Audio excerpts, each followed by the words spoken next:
Hello नमस्कार दोस्तों, कैसे हैं आप लोग। आशा है कि आप लोग अच्छे और स्वस्थ भी होंगे। दोस्तों आज हम बात करेंगे खेसारी लाल जी पवन पांडे का पैर क्यों छुए इतने बड़े स्टार होते हुए भी। आज इसी के बारे में बात करेंगे। तो दोस्तों क्या है, पूरी सच्चाई जानने के लिए हमारे वीडियो के अंत तक बने रहें और हमारे चैनल को सब्सक्राइब करके लाइक कर लीजिए। तो चलिए दोस्तों देखिए, दरअसल बात यह है कि खेसारी लाल जी पवन पांडे जी का पाँव इसलिए छुए क्योंकि पवन पांडे जी ब्राह्मण जाति से है और खेसारी लाल जी ब्राह्मण को सम्मान और इज्जत भी देते हैं दोस्तों, और देना भी चाहिए दोस्तों।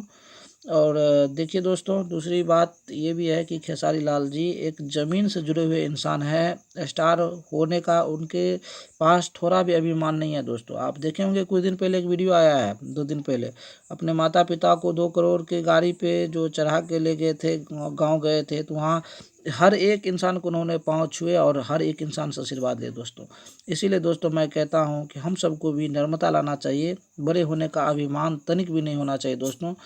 और इसी के साथ आप मेरा वीडियो देखे हैं और सब्सक्राइब किए हैं, इसके लिए मैं आपको धन्यवाद देता हूं। और जय हिंद ज़रूर बोलूँगा दोस्तों। जय हिंद दोस्तों, नमस्कार।